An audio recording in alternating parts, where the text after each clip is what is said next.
एक पुराना गांव कुसुमपुर, चारों तरफ खेत, टूटी कच्ची सड़कें और रात होते ही ऐसा सन्नाटा कि जैसे हर चीज किसी डरावनी शक्ति के अधीन हो। यहां गांव में कुछ दिनों से रात में लोग एक एक करके गायब हो रहे हैं और इन्हें कौन गायब कर रहा है ये कोई नहीं जानता। इस वजह से यहां के लोग रात में बाहर निकलने से डर रहे हैं। वीरेंद्र शहर में रह रहा था। उसके पिता की हाल ही में मौत हुई थी और अब उसे अपने पुश्तैनी घर और जमीन के कागज पूरे करने के लिए कुसुमपुर लौटना पड़ रहा था। शाम का समय था। आकाश में हल्की धुंध थी और सड़कें लगभग अंधेरी। वीरेंद्र ऑटो में बैठा गांव की ओर बढ़ रहा था। ऑटो वाला चुपचाप ड्राइव कर रहा था। वीरेंद्र ने मजाक में कहा, भाई रात में तो काफी सुनसान रहता है यहाँ। ऑटो वाला बस एक ही बात बोल पाया, साहब कोशिश करना रात को बाहर मत जाना। रास्ता लंबा और धूल से भरा था। वीरेंद्र ने बाहर झांक कर देखा तो उसे सड़क किनारे खड़े पेड़ और खेतों के बीच से गुजरती अजीब सी परछाइयां दिखाई दी। हल्की हवा से पेड़ों की शाखाएं जैसे फुसफुसा रही हों। वीरेंद्र ने खुद से कहा,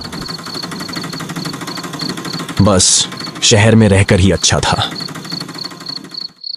ऑटो धीरे धीरे गांव के मुख्य चौक पर पहुंचा। वहां का दृश्य वीरेंद्र को हैरान कर गया। पूरे गांव में सन्नाटा था। कोई दुकानदार नहीं, कोई आदमी नहीं। चौपाल खाली थी। कुत्ते भी अपनी जगहों पर भौंक रहे थे। वीरेंद्र ने ऑटो वाले से कहा, भैया आप जाओ। ऑटो वाला सिर हिलाकर चुपचाप वहां से चला गया। वीरेंद्र अपने पुराने घर की ओर बढ़ा। पुराने रास्ते, टूटी सीढ़ियां और जर्जर दीवारें उसे बचपन की याद दिला रही थी। घर का दरवाजा अजीब तरह से बंद था। वहीं उसे अपनी बचपन की दोस्त मंजरी दिखाई दी। मंजरी अब अकेली रह रही थी। उसका चेहरा थका हुआ और डरावना लग रहा था।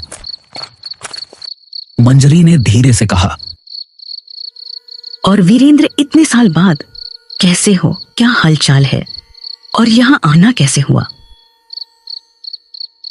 हाँ मंजरी, मैं ठीक हूं। मैं बस अपनी पुश्तैनी जमीन का कुछ काम पूरा करने आया था। लेकिन यह बताओ, ये गांव में इतना सन्नाटा क्यों है? वीरेंद्र, हर रात यहाँ कोई ना कोई आदमी गायब हो जाता है। कोई आवाज नहीं, कोई निशान नहीं। बस सुबह जमीन पर एक काला निशान मिलता है, जैसे किसी ने उन्हें जला दिया हो। वीरेंद्र ने हंसकर कहा, मंजरी, ये सब मनगढ़ंत बातें हैं। गांव वाले डरावनी कहानियां बनाते हैं। अगर तुम इसे हल्के में लोगे तो शायद बाद में पछताओगे। रात में बहुत अजीब चीजें होती हैं।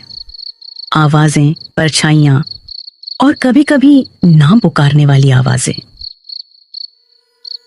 वीरेंद्र ने उसे शांत करने की कोशिश की, लेकिन उसके मन में डर बैठ गया।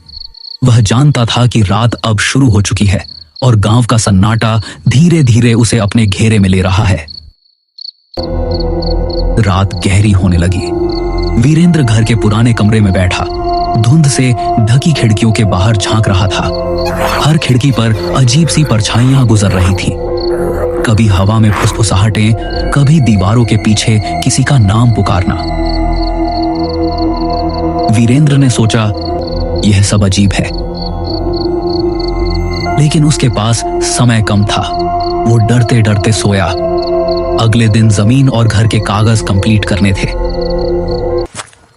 वो धीरे धीरे गांव की गलियों में घूमना शुरू करता है। वहां हर घर का दरवाजा जल्दी बंद होता है। कोई बाहर नहीं दिखता। चौपाल बिल्कुल खाली। कुत्ते भी अजीब तरह से घूर रहे थे। वीरेंद्र ने महसूस किया कि जैसे हर कोई डर के साए में रह रहा हो। तभी उसे गांव का पुराना पंडित दिखाई दिया। पंडित बुजुर्ग और गंभीर थे। उनका चेहरा समय की मार झेल चुका था। पंडित ने वीरेंद्र को देखते ही गंभीर स्वर में कहा, वीरेंद्र, तुम यहां क्या करने आए हो?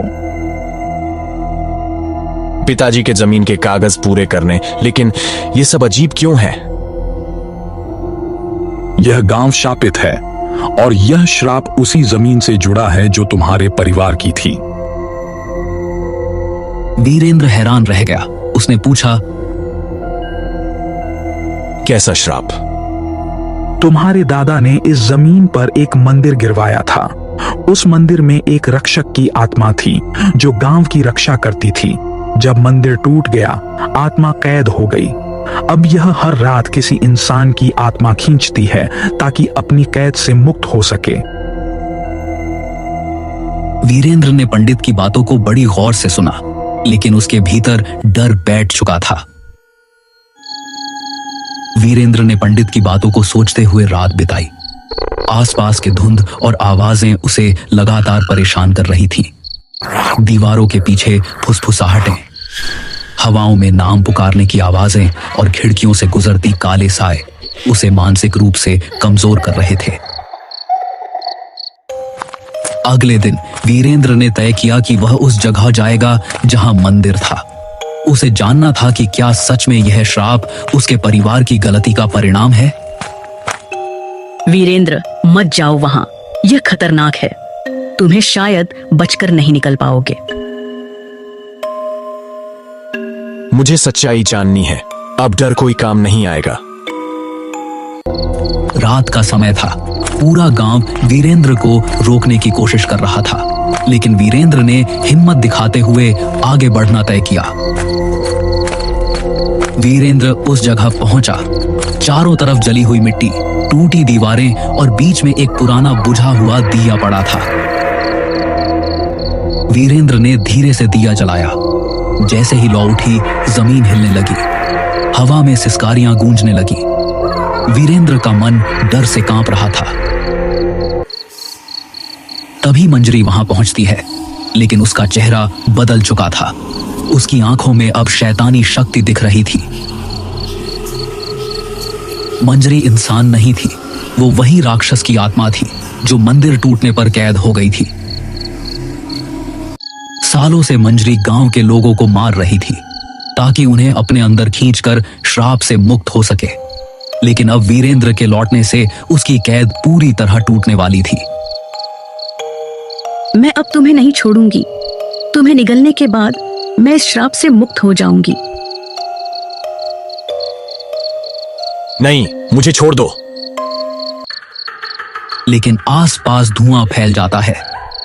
धीरे धीरे वीरेंद्र गायब हो जाता है। गांव में अब केवल सन्नाटा और हवा में हल्की सिसकारियां रह जाती हैं। सुबह गांव में अफवाह फैलती है। वीरेंद्र भी उस राक्षस के चंगुल में फंस गया। गांव के लोग अब और अधिक डर के साए में जीने लगते हैं। कुसुमपुर की धुंध अब और घनी हो जाती है। सड़कें, पेड़, खेत और पुराना घर, सब कुछ जैसे वीरेंद्र की कमी को महसूस कर रहा हो। मंजरी अब पूरी तरह शक्ति में गांव में घूमती है। हर रात वह नए शिकार ढूंढती है और कोई नहीं जानता कि अगली रात किसका साया दीवारों पर रह जाएगा।